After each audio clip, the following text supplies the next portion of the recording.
The journey of the Shabbat Project has been the most amazing journey of discovery. We've learned so many things that I didn't know before and that have been so eye-opening.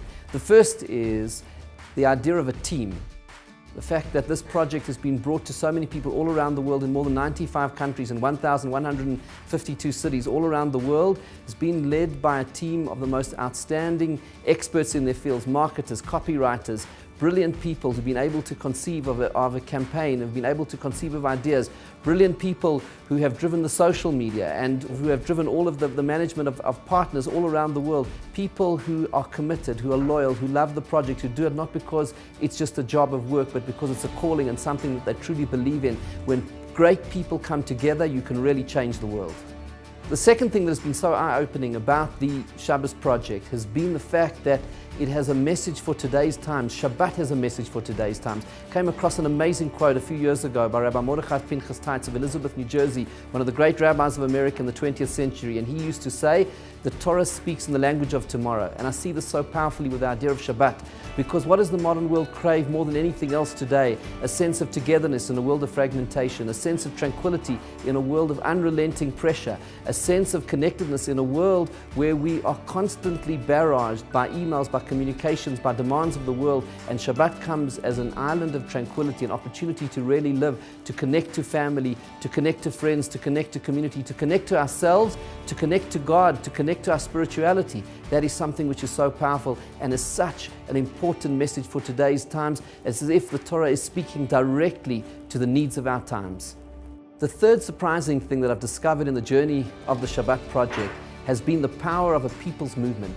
Because the Shabbat Project is not a top-down bureaucratic organization, it's a movement of the people. It has been driven by thousands and thousands of volunteers throughout the world who have taken upon the project and owned it and made it their own and have a sense of connection to it and a sense of responsibility. One of the social commentators, Nick O'Mell, actually said, we live in a world that is the end of big. And the Shabbat Project has really shown that we live in a world that's the end of big. It's not a big organization, it's a people's movement driven by people on the ground that has brought this project to more than 95 countries across the globe. The fourth surprising thing that I've discovered in the journey of the Shabbat Project has been the power of connection. Because you can imagine that we live in a world which is so connected, and people are connected, but at a superficial level.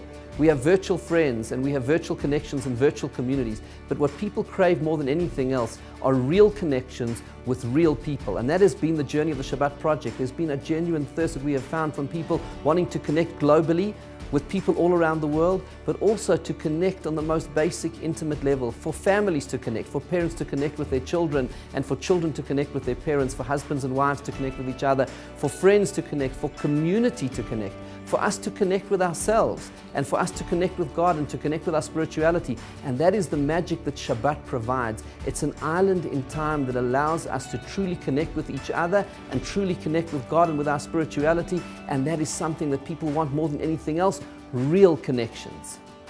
The fifth fascinating thing that I've discovered in the Shabbat Project has been how it's paradoxical. On the one hand, we are so hungry for information, and we want to know what's happening in the world, and there's the sense of the fear of missing out, and people want to know everything that's moving and what's happening in other people's lives, and yet at the same time there is a deep, deep desire to disconnect from all of those distractions, because we know that every moment that we spend looking at a screen, we are not connecting to the people around us. Every moment that we're looking at a screen, we're not connecting with ourselves or with God or with our spirituality. And that is what Shabbat provides. It's an island in time that allows us to disconnect from all of the distractions that surround us so that we can truly connect with who we are and the people around us.